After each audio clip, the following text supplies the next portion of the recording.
Let's look at the full screen of the NFC playoff picture. The 1 seed right now are the San Francisco 49ers, sitting there at 7-0. I'll hold my hand up. And say, heading into the season, I questioned, even at the end of the year, if John Lynch and Kyle Shanahan would both be involved with the 49ers. But guess what has clicked? What has clicked is Kyle Shanahan's offense with a healthy quarterback, even if he's not the reason why. What has also clicked is how many first-round picks on the defensive side of the ball have now formed into this ridiculous monster of a defense. I'm talking about Nick Bosa, DeForest Buckner, Arik Armstead, Solomon Thomas at times. Dee Ford was traded for in the offseason, plus a veteran secondary is wrapping that whole picture. We shouldn't overlook that secondary either. Yeah, and they added Quan Alexander, too, who's been one of the better off-ball linebackers in the entire league. You know, I think going into the season, we were like, okay, they added these nice pieces, the front seven. Like, the future's looking bright in San Francisco. Get Jimmy G back. Him and Shanahan had looked good before. I don't think any of us saw 7-0 coming and arguably, the number one contender of the Patriots. If you want to put the Chiefs there, I get that. But and arguably the most entertaining team in the NFL, Daigle. Yeah. A lot of fun, yes. And it is on their defense. Those front four defenders, all Pro Bowlers at the moment. They've been absolutely incredible. Not just Defensive Rookie of the Year in Nick Bosa, but Defensive Player of the Year so far through 8 games. Yeah, I mean, everything has clicked. It was interesting because I think it was CG Gaming Monday that released a fake line. Patriots -3.5 right now over the Niners on a neutral field, if they happen to run into each other. I want to see that matchup so badly. I think we all do. That's why they released a fake line. I want to see that matchup so badly because I want to see what Bill Belichick schemes up defensively, knowing who Jimmy Garoppolo is, but also Kyle Shanahan, who has faced this Bill Belichick defense before, did very well and needed a gigantic, massive collapse to lose that Super Bowl with the Atlanta Falcons against the New England Patriots. I want to see that matchup so badly, but what Kyle Shanahan is doing, we saw it against the Panthers, and the Panthers defense is no Patriots defense, but how we can just open up these gaping lanes that even Daigle would have 7 yards on, even I would have 5 yards on. I'm athletic. It's unreal what Kyle Shanahan is doing as a play caller. I think he is easily the best play caller in the NFL right now. Would you rather have Jimmy Garoppolo or Jared Goff for the next 5 years? The silence, I think, tells you everything because one just got $120 million guaranteed. It does. It's a very fair question, but I also think both have the same concerns. Yeah. Right? They're similar. They are, because right now, despite having tackles who have been injured, Jimmy Garoppolo has been in a situation to succeed all year long. I think in a perfect situation, I think Jared Goff is a better passer, but for this offense right now, certainly Jimmy G is working. But working to the point of just 9 touchdowns to 7 interceptions. Yeah. It's close. I mean, if you look at his adjusted yards per attempt, he's right along there with Goff, with Carson Wentz, with Case Keenum. I think Wentz is a little bit above those guys, but a lot above. Yeah, well, we'll talk about him. Not so much. If he has a deep threat, he's a lot above. But the big thing with Jimmy G, he's not going to win you the game, and he hasn't had to win him the game so far. So it'll be exciting when he's in a situation where we need to see him do. But at some point, he will. Yep. Like at some point, there will have to be 3 series in a row where he carries this team. And can he do it in that moment? And we don't have that answer right now, even if you're the biggest Jimmy G fan. And in the last month of the season, Tevin Coleman, since he's been back from injury, has played only 50% of their snaps. Like, Breida is still a factor on 31% of their snaps in that span. Yes, he's been in and out of the lineup the past 2 games injured. He may not play this Thursday against the Cardinals. But either way, this is still essentially a 2-headed committee, and they have no fear in getting Mostert involved off the bench if one of them goes down, because Mostert, every time he walks in, is effective as well. Yep. And what really stands out to me is they've already overcome so many offensive injuries. Tevin Coleman, Joe Staley, Mike McGlinchey. Yep. It's possible. Juszczyk. It's possible this team only gets better as the season goes along. If only OBJ had gone to San Fran instead of Cleveland. All right, the New Orleans Saints are the current 2 seed in the NFC, 7-1 right now. Speaking of overcoming injuries, this team has overcome the injury to Drew Brees, with Teddy Bridgewater going undefeated as the starting quarterback. Alvin Kamara left, and Latavius Murray has been outstanding out of that backfield. They have 30-plus points in 5 games this season. Their offensive DVOA is 6, defensive DVOA is 6. This is going to be a difficult out for anyone in the NFC, for anyone in the AFC. Michael Thomas, best wide receiver in the league. I think we got to give it so? to him at this point because he just went from a first ballot future Hall of Famer to Teddy freaking Bridgewater and did not miss a beat. The big knock on Michael Thomas is that he's more of an underneath receiver. His average target depth is around there with guys like Cole Beasley, not guys like Julio. But I don't think that means he can't do it downfield. He's only had 4 passes thrown to him over 20 yards this season. He's caught all 4. We've seen Patrick Peterson try to track him. Did not work out well at all. Okay, if the guy's only running underneath, well, no one can cover the guy underneath, so that's not really his problem. Why are you going to force balls downfield when there's easier completions to be had? So, I mean, the knocks on Michael Thomas at this point pretty much come down to his 4-reception, 36-yard game against the Rams last year in the NFC Championship, where the entire defense was pretty much focused on him, and they allowed Alvin Kamara to get loose. So, can't guard Mike, and we've seen that all season. Travis Kelce, Christian McCaffrey, George Kittle, Alvin Kamara. What do they all have in common? All in the same draft? They weren't. Travis Kelce was not in that draft. They all have fewer receiving touchdowns than Taysom Hill himself. Because Taysom Hill has 3 receiving touchdowns. Wow. Because Sean Payton is just having fun now. I was wrong. You were correct, actually. And mark that or save it forever because it's the only time I'm ever going to say that. Whenever Teddy Bridgewater got under center, he wasn't good, by the way. So I was right about that part. But the fact is, you said it would instill energy into Sean Payton because he could then take over the offense for a change and make it something new, be creative. And that's exactly what he did. Yeah. For fantasy, though, moving forward, I do think Latavius Murray not only showcased the past 2 games without Kamara, but also was expected to anyways play over 40% of the snaps. And it doesn't matter. Kamara was still a safe top 5 pick no matter what, if you assumed he played 60% of the snaps because he was that explosive. But now I do think he had to play because Teddy Bridgewater was under center, and he was one of their 2 playmakers without Drew Brees on the field. They scale him back now because an injury happened, and now we get Latavius Murray involved as a flex play the rest of the year. So, like I said, Saints are 7-1. Their one loss was week 2. Remember that? It was to the Los Angeles Rams away. That's actually when Drew Brees got hurt, left before halftime. Teddy Bridgewater was thrown in. That was a awful, awful game. But coming up, I mean, it's not like this Saints schedule gets more difficult. Over the 2 of the next 4 games are the Falcons. Twice. I think that tells you everything you need to know. The game that should be circled in everyone's calendar, December 8th. San Francisco 49ers. Ooh. Oh, okay. So that could decide. In New Orleans or San Fran? It's in New Orleans. Ooh. It could dictate who has the number 1 seed in the NFC. That's an interesting one. That contest. All right, let's keep it going. The 3 seed, also 7-1. The NFC is freaking loaded this year. Mm-hmm. The Green Bay Packers. Every year. If the Packers, Daigle, have already gone through their most difficult part of the season in those first couple weeks, then this is a frightening, scary team. They are clicking offensively now.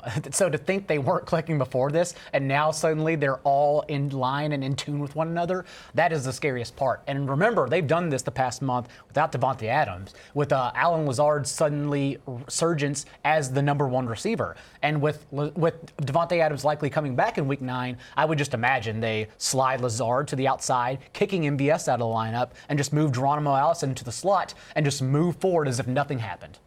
Interesting. Yeah, MVS versus Lazard is definitely the question there. And MVS, with all healthy the past 2 weeks, has played the fewest snaps among all of them. Yeah. So after the first 2 weeks, they couldn't move the ball that well against the Vikings and the Bears. But the one takeaway we have was this defense is legit now. Yep. And the offense has fixed itself. Defense is still legit, and specifically against the pass. I mentioned this earlier in the podcast, but you got to be a strong pass defense. If you're a good run defense, you're probably not that good of an overall defense if you struggle against the pass. They added Preston Smith, Zadarius Smith. Jair Alexander, Kevin King. I know Amari Cooper got the best of them, but most human receivers have not gotten the best of them. This defense is built to be awesome in 2019. We've seen Aaron Rodgers, the last 5 years, he has not been playing at an elite level, and now all of a sudden he's back to just the world beater level we saw from 2009, 2013. So, yeah, I mean, this Packers team can beat anyone in the league right now. I totally agree. I think this is the roster that they can really do it. It's a complete roster. And speaking about defensive backs and defensive players, Darnell Savage has missed time, and when he's in the lineup, he adds this versatile piece that can match up against tight ends, he can match up against slot receivers, he can be a blitzer, he can do all these things. He flies around the field. And I don't want to overlook this offensive line either, because the offensive line is allowing Aaron Rodgers to play inside of structure. And then we know that Aaron Rodgers has magic outside of structure too. The throws he was making against the Chiefs that were fall away 3-pointers that were basically handing the football to a receiver along the sideline 35 yards. Ludicrous. Just ludicrous stuff over the top of defensive backs. Bucket. I mean, it was ridiculous things. It was a Jamal Williams one, man. I literally looked away. I saw the pass release. I go, throw away, no problem. I'm going to look at my phone. And how'd they score? Like, what happened? He is on another level right now. And he's back to being on another. He was always on another level, but then it tanked away for a little bit there. And most importantly, it's not just on these broken plays where he has to have his magic. It's also plays that are inside of structure, like those Aaron Jones vertical shots against linebackers. It's all working. It's all clicking. This past week, Aaron Jones recorded 127 receiving yards from out wide, which is the most since NFL Next Gen Stats had been tracking the past 20 years. Like, they are using Aaron Jones as a healthy version of Todd Gurley, not last year's or this year's version of Todd Gurley. They're just doing everything right, and I would only imagine it gets better now that they're all in sync. Yeah, this will change once Devontae Adams gets back, obviously, but Aaron Jones, only running back in the league that leads their team in targets right now. Dallas Cowboys are the current 4 seed at 4-3. I still fully believe in this team offensively. There were a couple down moments where it seemed like Jason Garrett's fingerprints were a little too noticeable. He wasn't wearing gloves. On this offense, but I'm back on board completely. I even love that they tried to make that splash move for Jamal Adams in the trade window, which would have been a difference maker too, because they are missing that safety piece. And it made a difference last year when it happened for Amari Cooper. The losses are to the Packers, the losses are to the Saints, and then that odd one to the Jets. I mean, Ian, I feel like I love this Cowboys team a little more than you do. Well, aren't you a Cowboys fan? Yeah, but he's still unbiased, though. Every game that they've lost, and this has gone back to Dak's worst stretch of his career in 2017, it's just their offensive line. The offensive line is still the engine of this team, and when they've been healthy this year, they've been absolutely amazing. They are number 3 in adjusted line yards per rush, number 6 in adjusted sack rate. Statistically, this is the best offensive line they've had since 2014 when Dez caught it. And look, Dak last year, the biggest problem, he took 56 sacks last year. This year, 10 in 7 games. So what was wrong in that Jets game? Tyron Smith and La'el Collins were out. Packers, both those guys were banged up. The Saints game, that was just weird. But as long as the O-line is healthy, these guys can beat anyone in the league. Prescott and the Cowboys offense have run the 13th most play action offense, and yet Prescott is still average over 9 yards per attempt from play action, and he has the 3rd highest completion rate. If they do not run it more over the second half of the season, it is truly a disgrace to this offense. The Cowboys linebackers, who were some of the biggest names in the NFL, and Jalen Smith and Leighton Vander Esch, haven't really emerged in that second year together as they seemingly did last year. They added Michael Bennett probably as like a sub-pass rusher up front. Robert Quinn, DeMarcus Lawrence have had their moments this year. Looking at this Cowboys schedule, they will be tested. They will be tested throughout this year. They play the Vikings on November 10th. They play the Patriots on November 24th. They play the Rams on and one December of the toughest 15th. schedules remaining in the year, So it's something where if this team does make the playoffs, I don't know if it can be because they already have 3 losses as a top 2 seed. And then if they do make the playoffs, then they will be battle tested once they get there. All right, first wild card team at 6-2 are the Seattle Seahawks, currently the 5 seed. Daigle, I say it every week. This is one of the best offenses in the NFL, and up and down, being kind defenses in the NFL. I mean, so it was being very kind. It was being very kind. I mean, Matt Schaub came off the bench and threw for 460 yards, and it was a lot of it's in garbage time. I'm a nice guy. I understand, but still, it's very bad. But the fact is, when you still have a potential MVP candidate, it raises all.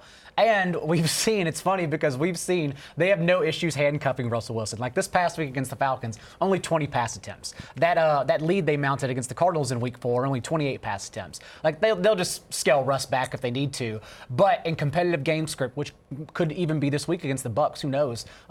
Then yes, Russ has looked like an MVP and will continue to do so, and that's what keeps the Seahawks afloat. DK Metcalf has been a fun new addition to this offense. Like they haven't had someone with that size and field stretching ability in these recent years. But how about Tyler Lockett just again being the most efficient receiver, most efficient combo in the league? Russ Wilson last year, they had the 158.3, literally perfect quarterback rating, and everyone said, look, guys, that cannot persist. It will not happen again. Yeah, it didn't. Now it's only 140 quarterback rating, like the 3rd best mark in the league. Regression.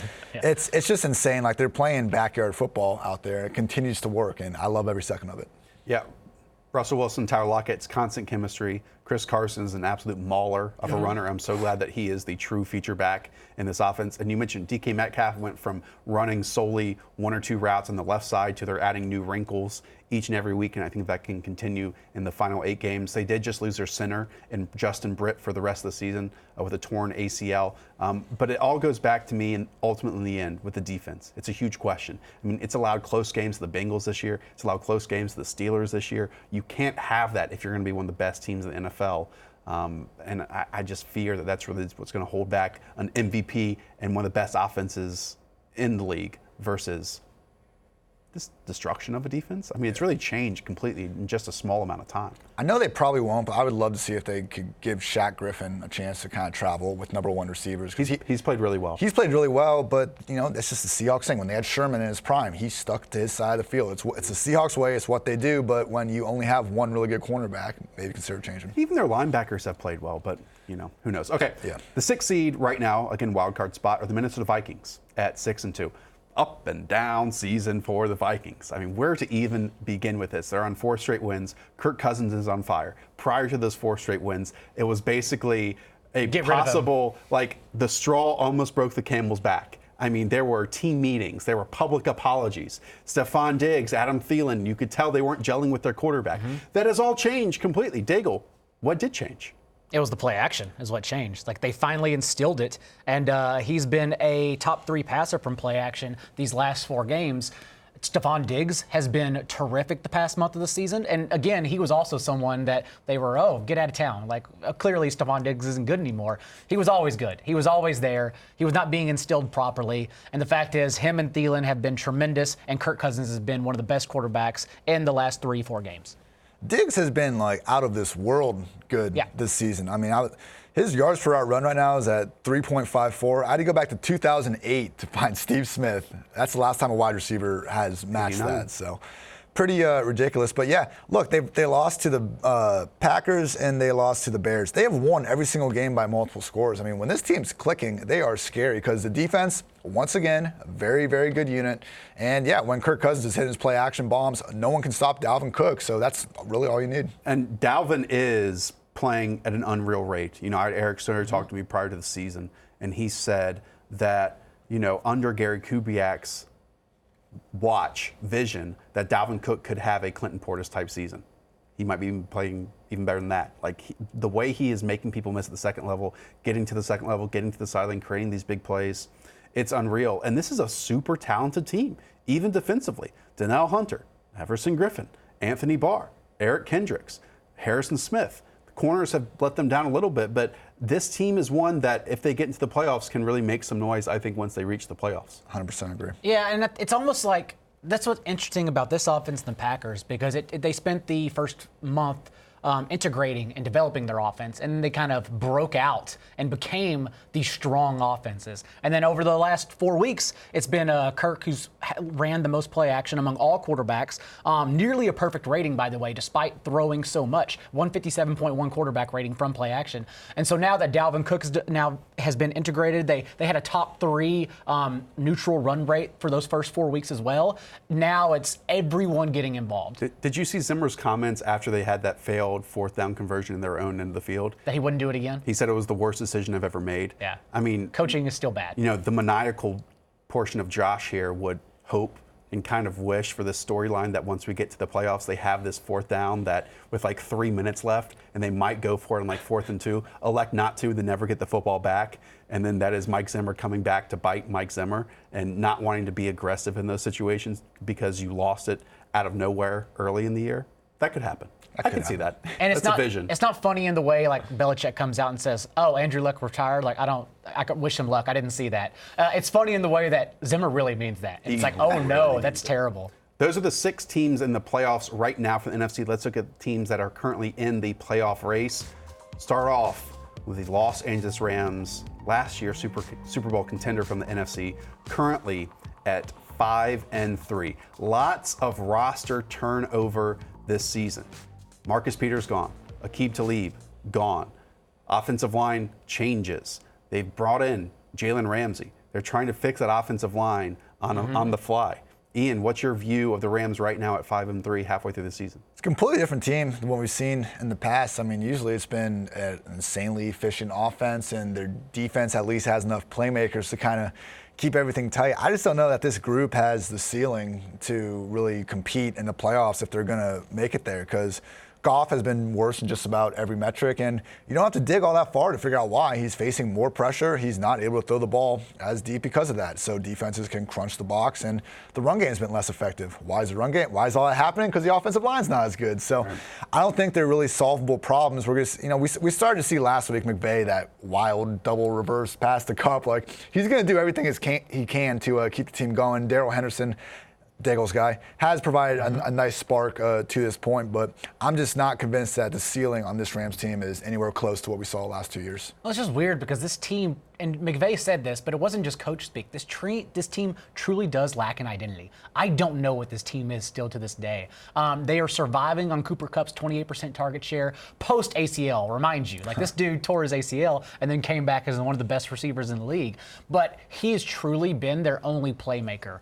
Gurley limited with the arthritis. Robert Woods kind of a no-show because they don't know how to get him involved. Brandon Cooks another concussion. Going to see a specialist. And Gerald Everett has been very inconsistent despite being used heavily.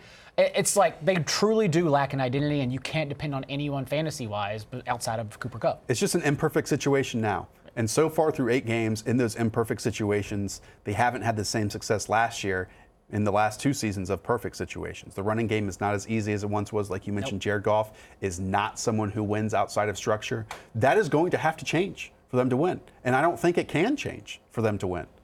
Do they even make the playoffs? I mean, they're 5-3. They're on the cusp of it. I think they do ultimately make the playoffs because it's a very talented roster. But I think that the last 2 games against very easy teams and the Bengals and the Falcons do warp some people's opinions of how flawed this team is right now. It truly is flawed.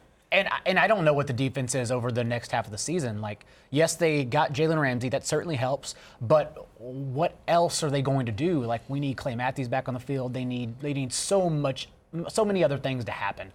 The defense is the only part of the team I feel like truly confident in saying that they are pretty dang good. Like Donald, obviously, Ramsey, we know them, but Dante Fowler and Corey Littleton too, I think, deserve to be mentioned. I believe in the defense more than the offense. That's absolutely. I don't think it's close. All right, the Panthers are next up at 4-3. Another roller coaster of a season. I mean, it's wild that we're only halfway through the year and so much has happened. We know that Cam Newton left after that Week 2 loss on Thursday Night Football to the Tampa Bay Bucks. In steps Kyle Allen, who goes 4-1 as a starter. Again, the Panthers are now 4-3.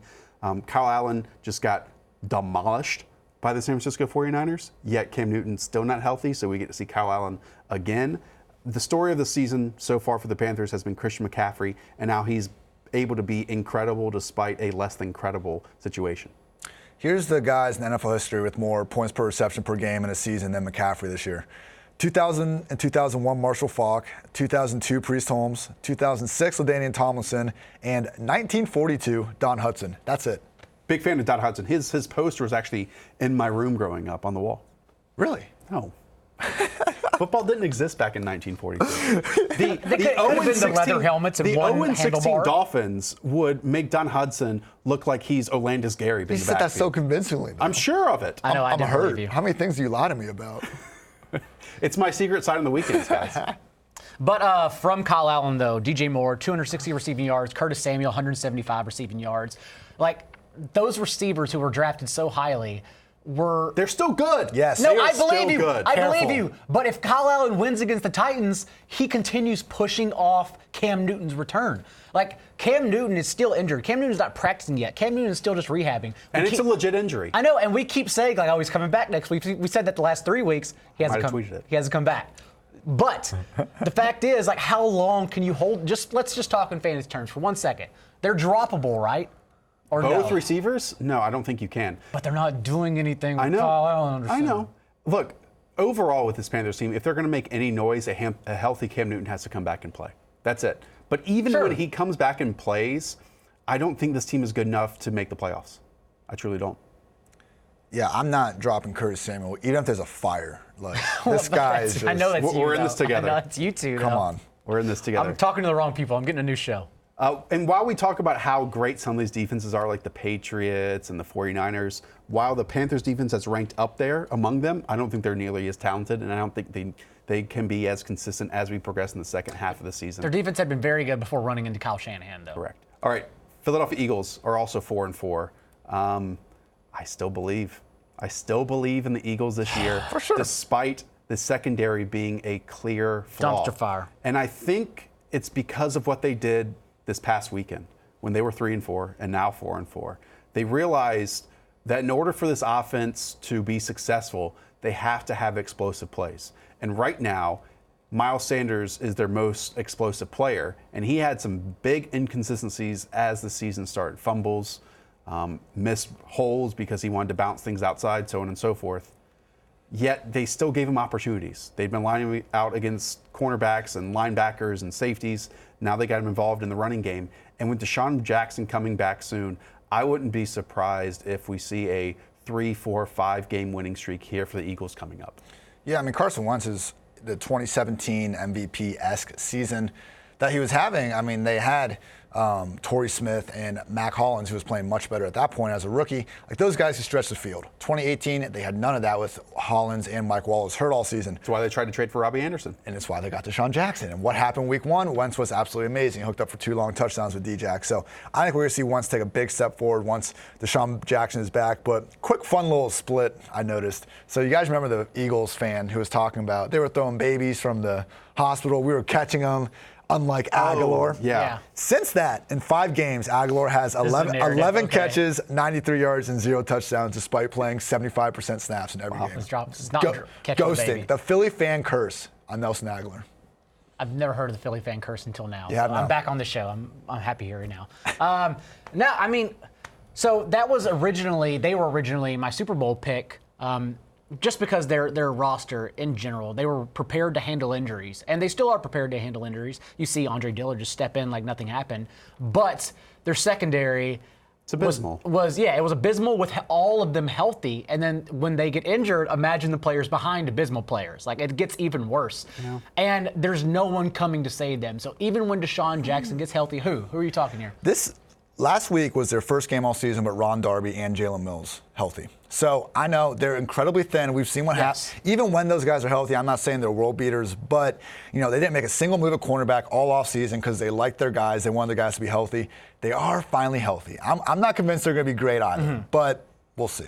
Fletcher Cox has been playing injured, I think, coming back from surgery. Brandon Graham has made some noise lately. But even with me saying that I believe in this Eagles team, I look at this. I don't know if they're better than the 49ers. I don't think that they can beat the Saints. I don't think they can beat the Packers. So there's already 3 teams that they would have to top in order to get the Super Bowl. Yeah, but overall, with the Packers being extremely good and hitting their stride right now, I don't know if I would believe in them beating the Packers again. I do not believe in them. All right, let's keep going. Next team up are the Detroit Lions, 3-4-1. I mean, this is just like the most 500 team of all time. They're fun, though. Despite Daigle, Matthew Stafford playing the best football of his career? Yeah, that's probably fair. I would agree with that, yeah. The reason I say that, he's about to set career highs in yards per attempt, touchdown to interception ratio, and passer rating this year. Well, when half your attempts aren't checkdowns to Golden Tate and Theo Riddick, it's amazing what a strong-arm quarterback can do. Kenny Galladay, real breakout year this year. I mean, he was good. Now he's fantastic, and he is being on the receiving end of those deep shots and really lighting it up. Yeah. Team, I don't know how far they can go, though, with Kerryon Johnson out. I mean, he's out for the year.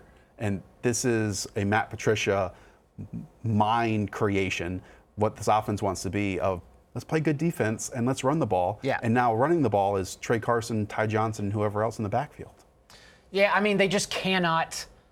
They wanted to run a fullback and give him a handful of carries, Trey Carson, and just assume that he would take over Kerryon Johnson's role. And that they can't do moving forward. What they have to do is transition to full-time passing. Like, they have to lean on their passing game. Ty Johnson still got 40% of the snaps. He had 2 big runs negated, but even so, he's not the answer either. You have to look at Stafford and Galladay and Marvin Jones. Kenny Galladay is the most fantasy-friendly wide receiver in the league right now. He's got a league-high 19 targets, thrown 20-plus yards downfield, and then he's tied with Travis Kelce for the most targets inside the 10-yard line. Like, literally, if Stafford's going to Galladay, it's deep or in the end zone. Okay, let's now move to the NFC teams that are out of it. We'll start off with, and we can be quick with these. Cardinals are 3-4-1. I think it's trending in the right direction, though. Kyler looks special overall for this franchise. I'm not going to say this year, overall. Kyler looks special. He's already carried the team in moments to really fantastic, entertaining times. Cliff Kingsbury is doing a great job with the running game. What's holding the team back is just overall talent.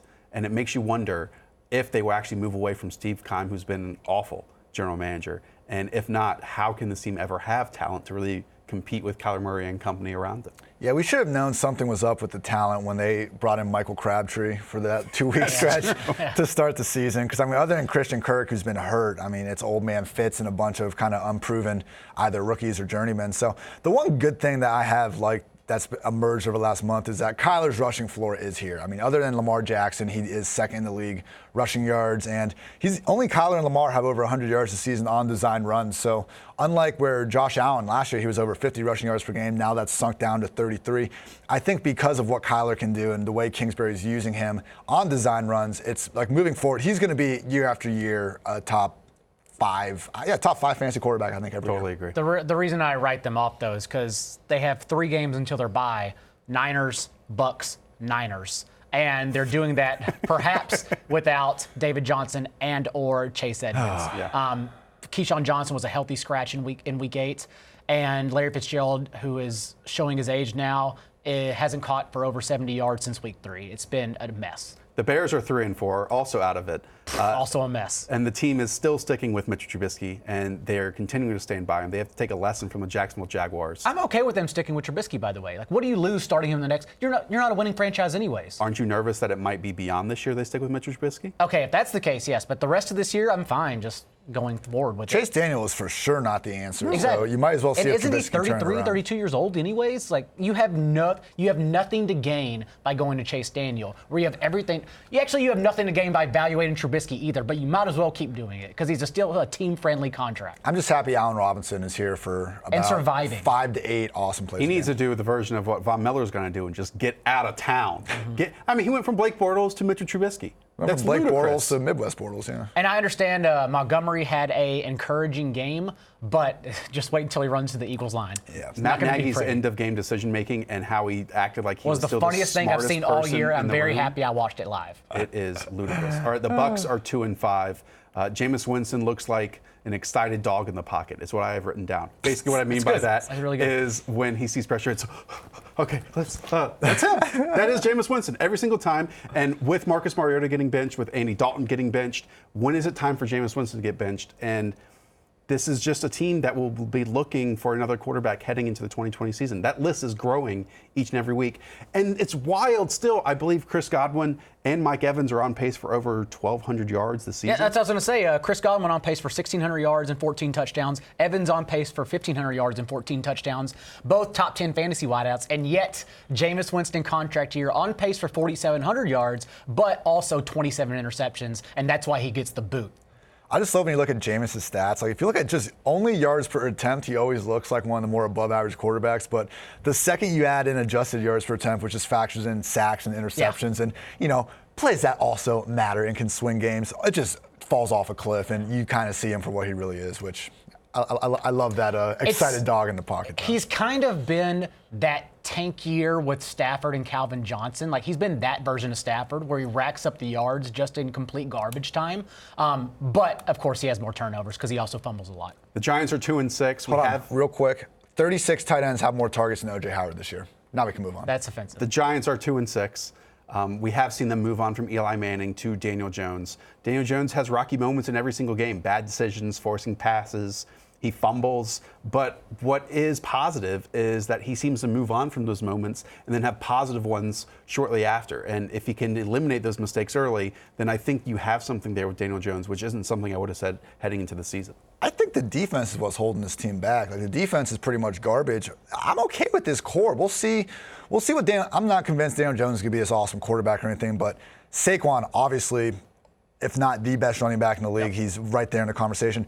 Evan Ingram, Sterling Shepard, Golden Tate, all these guys have looked good, and Darius Slayton emerging as a real legit deep threat. I mean, you can toss the ball to you can't just pay him no mind and put one guy in him the whole game and expect to be okay. And I like the move that Dave Gettleman made for Leonard Williams. Like, I know he's not the most productive pass rusher, but adding to what he believes is important in the trenches, they have those players, and he didn't give up anything. He basically, I think, traded what he got for Alec Ogletree. Yeah. Like a 3rd and a 5th round pick is what he's up for Ogletree, and that's basically what he's getting Leonard Williams for.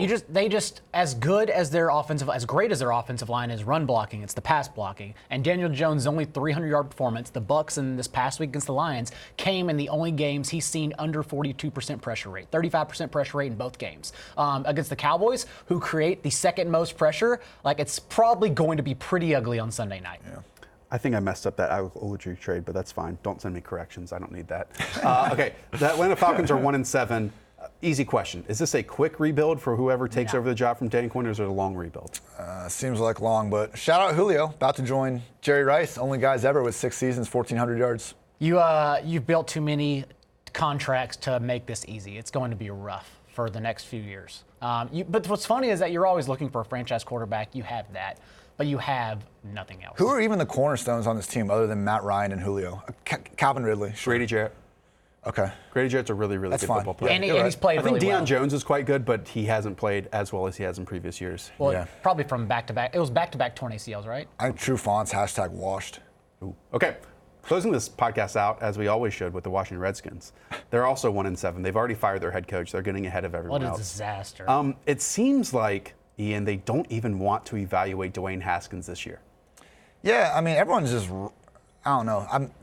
I'm fine. Like, you don't need to love Dwayne Haskins for whatever reason. Sure, but you need to play him. Yeah, but let's not judge him based on, 10 pass attempts getting thrown to the fire in Minnesota in a primetime game that you probably didn't even get practice reps for. I'm not saying you are, but I have seen people just being overly harsh with them over that. But, yeah, like, at this point, what do you have to lose other than maybe they're just looking at this team going, well, nothing's probably good going to come out of it, so why not start over next year? But yeah, I mean, they've dealt with offensive line injuries, but even with them healthy, I would imagine it wouldn't matter in this offensive situation. But you have to play Dwayne Haskins not just for this year, and perhaps you don't even learn anything from this year. You just have to get him developmental reps, and then you can decide over the next 2 years. Like Mitch Trubisky's 2.5 years into his contract, and we pretty much know now, after the 3rd year, what he is. You have to just see Dwayne Haskins over the next 8 games and then take it from there, and perhaps not take too much from it, but he just has to practice. I think, by the way, other than Terry McLaurin, the only guy on this team I'd give major props to, Quentin Dunbar, PFF's #1 overall cornerback this year. Really? Did you ever figure out if he changed numbers from 47? I think he did change numbers. That's what's helped the progression. Exactly. Yeah, Terry McLaurin has been the bright spot, and looks like Darius Geis is coming back as well. So maybe that should be at least entertaining for the first quarters of games. Guys, good job. I know this was like a perfectly well-oiled machine. No one in the control room thought we went too long at any moment on any of these teams. Oh, yeah. So that was perfect. Did you just unplug your IBF? Yeah. IFB? It's an IFB. Yeah, I always get those letters mixed up. Yeah. Okay. That's it. That's it for us. We'll be back later on this week for our preview episode, 9-game preview with Roto Pat, with Hayden Winks and obviously John Daigle. Tune in for that. Thanks so much for tuning into this extended episode, this mid-season reset. So for Ian, for Diggs, E, for Josh, talk to you soon. See you, everyone.